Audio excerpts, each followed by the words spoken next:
So this is something that I actually fell into when I first got started producing music, and I stayed kind of in this mindset for far too long, probably a couple of years. And it's something that I know a lot of producers can get stuck in. And so hopefully today, if you're stuck in this trap, you can get out of it and you can start moving forward into a more productive path forward. And the trap is this phrase, which is, if I only had X, and you fill in the blank, right?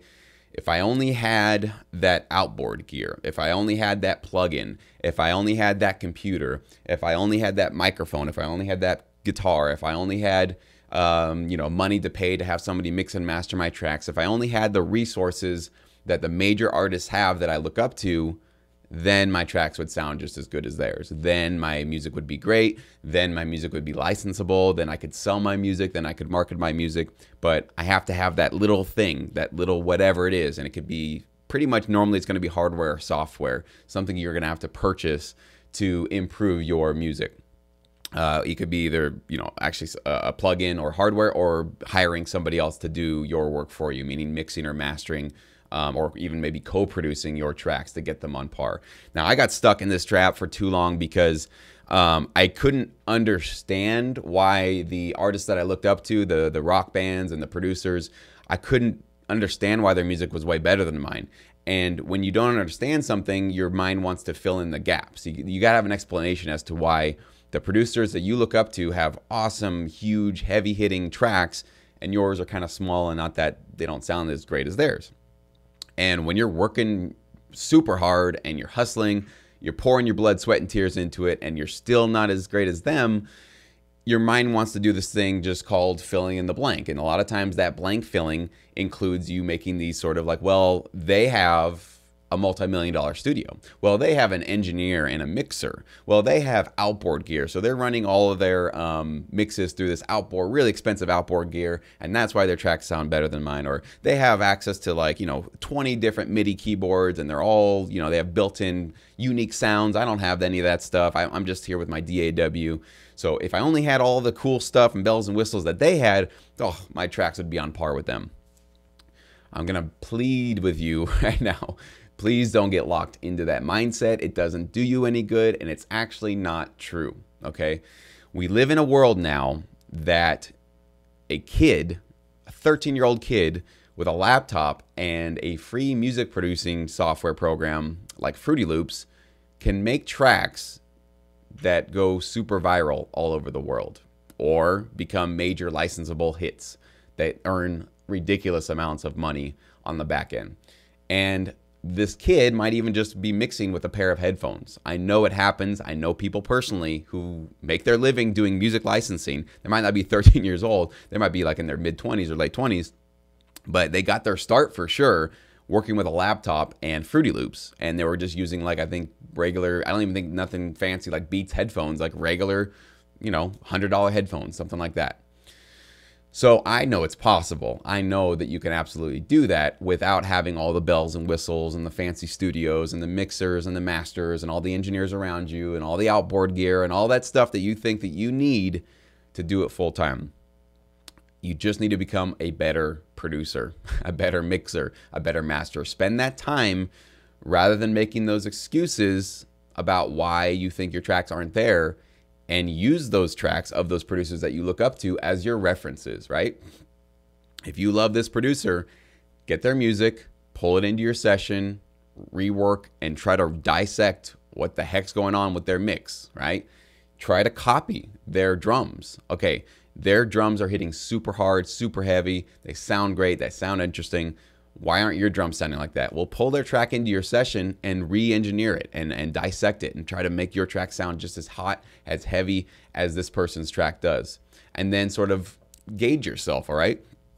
First time you do it, you're not going to get close to them, right? You might be pretty far off. But hey, this is called making small incremental steps towards getting better, as opposed to the other thing, which was, well, if I only had all the stuff that they had, my stuff would be better, but because I don't have any of that. See, what that does is that sort of puts a roadblock between you and moving forward, because it's giving you permission. It's giving your mind consciously and probably subconsciously a permission slip. Don't worry about it. If you don't succeed, it's not your fault.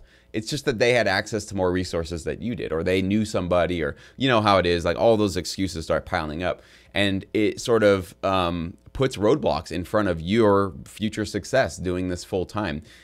That's not what you should be about. And if you want to do music full time, you can't afford to have those excuses. I've always said you got to choose one or the other, success or excuses.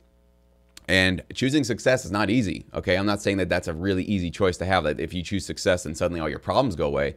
No, in fact, choosing success means you take responsibility for all of your problems, right? Everything that goes wrong with your mix, every time you get rejected, everything, every roadblock, every obstacle that you come by in your career, you got to take ownership for that and learn how you can improve and go, okay, well, I'm not throwing in the towel. I'm just going to learn from this minor setback and, you know, do better next time and not make the same mistake twice. If you're the type that makes excuses for everything, you can just take all the rejections and go, well, it was just all their fault. They didn't understand it. They don't understand like why, you know, my music is so awesome. And, you know, the whole game is rigged anyways. And I just didn't have the same software that producer did. So of course, if I had their, so you see the difference here, like one of those mindsets is going to get you towards doing this full time. And it does start up here. Okay. It doesn't even really start with your hands on the keyboard or clicking your mouse or navigating through your DAW or any of that kind of stuff. It really starts with a choice up here. You really got to choose to take responsibility for your actions and just get in there and do the work. That's really what it's going to take. So that was a trap that I remember, you know, when I started to set, and it's a process, right? You're not going to just see this video today and just instantly be out of that sort of like making excuses mode. If it's a habit you've been into for many years, it might take you a couple of months to get out of it. I think it's 30 to 60, maybe 90 days it can take before that becomes your new habit of just, no, I'm going to take responsibility. I'm going to go forward and I'm just going to become the best producer with what the resources that I have right now in front of me. Okay, yes, I don't have a multi-million-dollar studio. I can't go hire a mixing and mastering engineer. I don't have that outboard gear. So what? Let's make the best of what I got, because you can do this full time with what you got right now. I can 100% guarantee you that, because I know that people with very limited resources can do this full time. That's why I'm telling you, just become a better producer.